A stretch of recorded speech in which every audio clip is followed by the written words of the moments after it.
Okay, quick question. Where do your eyes go in this scene? Is it this woman? Is it the red hat in the background? Is it over here? It's quite hard to explain what he wanted to do if you haven't seen this extraordinary movie. You have to just shut up and listen and watch. That's the fun of the movie Playtime, a chaotic feast for the eyes that forces you to choose what to watch. If you don't have the patience for it, then you're never going to have the patience for it. While this might sound like a weird way to watch a film, it is so hard to make something this chaotic look so effortless. And so today, we're going to talk about how a 60-year-old movie you probably haven't seen inspired everything you watched today. Also, thanks to Opera for sponsoring this video. And I thought my jokes were bad. While villains lurk, lovers kiss, and superheroes battle the bad guys, all movies rely on one key ingredient: the set. While it's cool to have an impressive, splashy background for a scene, it also has to seamlessly blend into the world of the movie. This one, bad.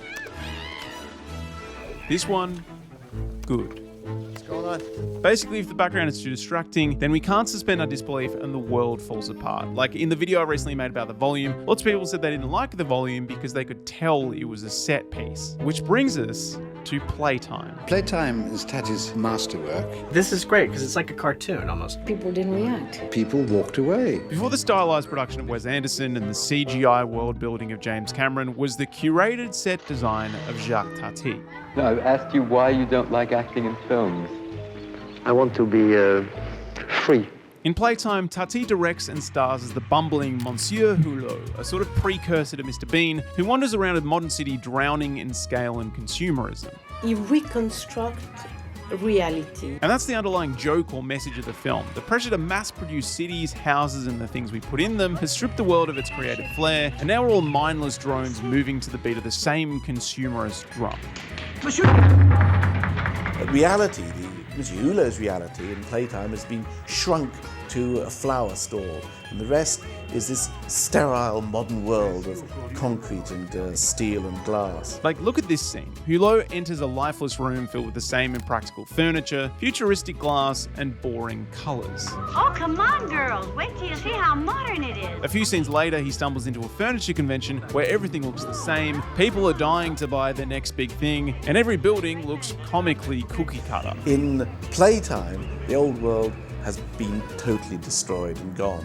And you only catch glimpses of it as reflections in doors or in windows. Occasionally you open a door and you catch a glimpse of the Eiffel Tower. This is a continuation of the message from his past films. Mon Oncle is about Hulot coping with a modern house full of gadgets and appliances. The villain in Playtime, on the other hand, is a modern city. Playtime is a film with basically no dialogue, mostly wide or extreme wide framing on the shots, and some of the most intricate extra choreography you'll ever see in a movie. The whole thing is a most amazing piece of comic choreography. And while Tati is great at physical comedy and the jokes feel like something out of a Charlie Chaplin, Peter Sellers or Monty Python movie, it's the elaborate and honestly huge set pieces that steal the show. And it was the most expensive film ever made in France. And when I say set pieces, I mean... The tarmac was real tarmac, the traffic lights are real traffic lights, there were roads and everything. This is Tativille, or Tativille, a small city Tati funded and built exclusively for the filming of Playtime. He's built his own fictional motor-age city on a barren hilltop just outside Paris. Here's more from the man himself. The ground was like this, you see? All like this. So we clean it up, and then we stop. You can have a camera here, all the action here, and behind you have the background, you have all the car. Basically, No, Tativille allowed the other Tati to shot. film whatever he wanted, whenever he wanted. And because he was using 70mm film for the first time, Tati wanted to film as much as he could in the frame, saying, My pictures are more visual, but the dialogue is not so important. This meant expansive sets that could have jokes built into them, lots of wide shots, and no editing. You say that you don't like to use close-ups. Now, the way the people talk about my picture, they know the picture, they know the people. And the people, for myself, are much more funny with their legs.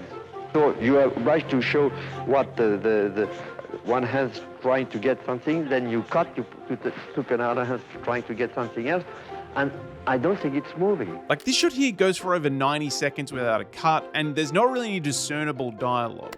Others last much longer, but this is all for a specific reason. The way he builds his shots. Almost every shot Tati includes has something happening at all three levels of the frame: the foreground, middle ground, and background. And everything is perfectly timed and in a certain rhythm. And he builds life this way. Sometimes it's simply to emphasize the ridiculous scale of modern buildings, sometimes it's to highlight the sameness of things, and often it's just fun, and he wants to give you multiple things to look at. Tati did not want to use the cinema to tell stories. He wanted to use the cinema as a kind of celebration of the beauty and comedy of the world. Now, this is all well and good for a party scene like this, but sometimes we as an audience need guidance. Because of his visual style are these very wide shots, and we need to know where to focus our attention. Luckily, Tati had an answer for that too. If you're flicking through channels and you're not even watching the TV, you will hear it and you'll know it. Tati's films are 100% post-production, meaning 100% of the sound was done after production, and that includes the dialogue. Sound played a special role for Tati because it drew your eyes to wherever the main action was happening on the screen. And instead of editing like most people do, start with a wide shot and saying this is the world, use the editing to focus people's attention, he uses the sound to focus our attention. For example, here, or here. It's honestly sad to think that something this intricate was a monumental failure at the time. With PlayTime, Tati has gone out on a limb, taking more risks than ever before. With financial backers losing confidence and his film schedule blowing out, He's been shooting for over a year and hasn't finished yet. Tati decided to mortgage his house, loaned money from his mother, but unfortunately, A lot of people didn't find it funny because it's too close to reality. the film was a huge critical and financial failure. It didn't make its money back, and it actually helped to make Tati bankrupt. 60 years later, and PlayTime is a bona fide classic. It's taught in every film class around the world, and the mastery of intricate visuals, movement, and sound helped guide and inspire many of today's most celebrated auteurs. I get phone. Like, you might even notice references to it in modern pop culture. The Powerpuff Girls live in the Arpels house. It's just I've added one more round window. Et avec le recul, je pense qu'on comprend mieux Playtime, par exemple. Et je pense que les nouvelles générations le comprennent encore mieux que nous, parce que dans Playtime, il y a une lecture. Il faut voir beaucoup de choses à la fois. Et il faut faire la synthèse. Et nous étions une génération où on ne savait pas absolument tout lire à la fois. Et je pense que la dextérité visuelle de jeune génération, avec les jeux vidéo, avec cette espèce de société de l'image où il faut tout regarder, tout voir à la fois et synthétiser, ils sont comme des pilotes. But more importantly, Tati was one of the first big indie filmmakers who reached the mountaintop, winning an Oscar for Best Foreign Film in 1959, before sacrificing everything to chase his artistic goals. A bit like this guy. I think he's the only filmmaker other than present company who took a big hunk of what wealth he had earned in his life and put it up to make a film that nobody else would make. So go back to the club. Is it smart? No. Is it sustainable? Obviously not. And usually when you do that, withstands the test of time. But without people taking these risks, being stubborn and committing to their vision, art and these movies would wither and die, and everything would all end up looking exactly the same. Which is kind of pressing on the doorstep of this Warner Brothers, Netflix, Paramount, whatever the hell's going to happen with that deal, because no competition and no original thought is bad. I did feel that I was obliged to do Playtime, you see.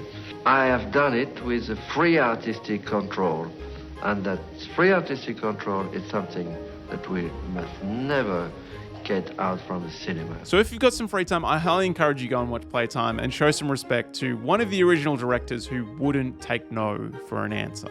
Anyway, while you're pondering that, let's talk about how I use this week's sponsor, Opera, to make my last two videos. My videos take anywhere between 60 and 80 hours to make, which is way too long. I don't have that free time. So when Opera approached me, I was like, cool, you're a free browser, but how is this product going to speed things up for me? Well, the first thing was the video pop-out feature. I'm constantly flicking through YouTube, and I can't always fit a browser, my edit, and the script all on the same page. So detaching the video from a browser, putting it anywhere on the screen, made scripting much more efficient. As a self-confessed tab slob, I also couldn't get enough of Opera's tab islands, which allowed me to group my YouTube tabs in one island, my streaming services in another, and collapse and expand them whenever I needed. Clean, simple, and organized. Music is another non-negotiable for me while scripting, so the floating music player, which let me control my music without breaking my workflow, was a game changer. I could move it anywhere on my screen, inside or outside the browser, and best of all, the music would auto-pause when I played another video. And then the biggest time saver for me was using Opera's AI to fact-check any articles I found. If there was anything that seemed too far-fetched or made up, I just asked Opera AI to check the sources of the content I was reading, and it would give me a list to check. And this was super easy. I didn't have to install a third-party extension or any extra tabs, and could use it straight away even without creating an account. So in summary, Opera helped a bunch. If you want to try Opera for yourself, click on the link in the descriptions below, and thanks once again to Opera for sponsoring this video.